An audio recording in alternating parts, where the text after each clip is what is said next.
Hi friends, good morning. আমি অনিন্দিতা। আর খুব সকাল সকাল দেখো চলে এসেছি কোথায়। তোমরা দেখে নিশ্চয়ই আইডিয়া করতে পারছো।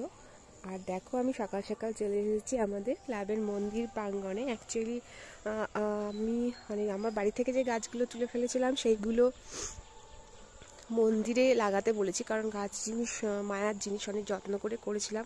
আমার অসুবিধের জন্য আমি গাছগুলো তুলতে বাধ্য হয়েছি মায়া ত্যাগ করে।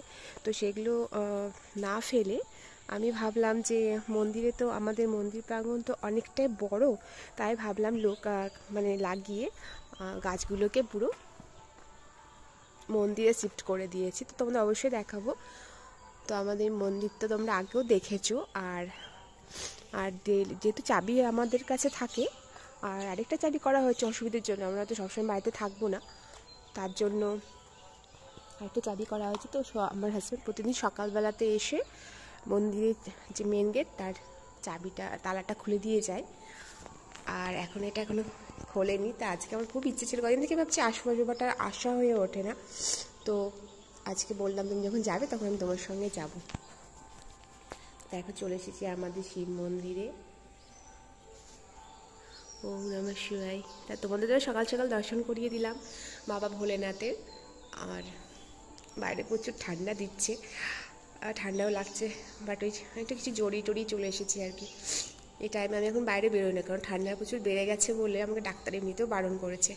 তো তবুও ইচ্ছে, তাই চলে আসলাম। আর তোমাদের একটু দর্শন করিয়ে দিলাম সকাল সকাল, আর তোমাদের সঙ্গে একটু বকতেও চলে আসলাম খুব সকালবেলা একদম। তোমরা বুঝতেই পারছো এখন অনেকটাই সকাল। তো চলো, আমার ছাদে যে গাছগুলো শিফট ছিল সেগুলো আমি এখানে শিফট করে দিয়েছি, সেগুলো তোমাদেরকে দেখিয়ে নিই। এই দেখ চলে এসেছি আমি হাজবেন্ড। শুনে একটু দরজায় জল টল দিল। এখন আমি মন্দিরের চাবিটা দেখি কোনটা, আমি তো খুলি না। এই দেখ খুলেও গেছে, তালাটা খুলে দিই। তালা অলরেডি খুলে ফেলেছি, আসবো করে আশা হয়ে ওঠে না, প্রচুর ঠান্ডা দিচ্ছে বাইরে। তো দেখো আমি এই গাছটা কিনে লাগানো হয়েছিল, তো এই গাছটা বেশ অনেকটা বড় হয়ে গেছে। আর ওইদিকে আমার সেই বাড়ির গাছের দেখো দেখতেই পাচ্ছ বোগেনভেলিয়া গাছগুলো আমি এখানে লাগিয়ে দিতে বলেছি। আর জবা, কারণ বেকার বললাম না তোমাদেরকে, বেকার ফেলে তো লাভ নেই। গাছে ফুল ফুটলে মন্দিরে পুজোও করাও হবে, সবাই ফুল তুলে দিতেও পারবে মন্দিরে। আর আরেকটা কারণে আমি আসলাম, যেহেতু শীত পড়ে গেছে না, এখন তো জবা ফুল আর বেশি দেবে না, তাই একটু প্রিঞ্চিং করে দেওয়া ভালো, যে গাছটা আরও ঝাঁকড়া হবে আর পরবর্তীতে আরও বেশি করে ফুল দেবে। তার জন্য আমি এখান থেকে ডালটাকে একটু কেটে দেব, যাতে ফুলগুলো আবার গাছটা ঝাঁকড়া হয় আর বেশি করে ফুল দেয়। তো আমরা অলরেডি কাটার দিয়ে মোটামুটি কাটা কমপ্লিট হয়ে গেল।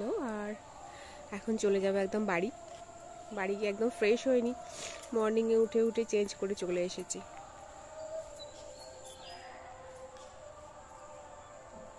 জয় বাবা ভোলেনাথ। তো সবার আজকের দিনটা সকাল সকাল সবাইকে দর্শন দিয়ে দিলাম বাবার। সবার খুব ভালো কাটুক, ভালো থেকো, সুস্থ থেকো। আবার কোনো পরের ভিডিওটা তোমাদের সঙ্গে দেখা হবে। Tata, bye bye.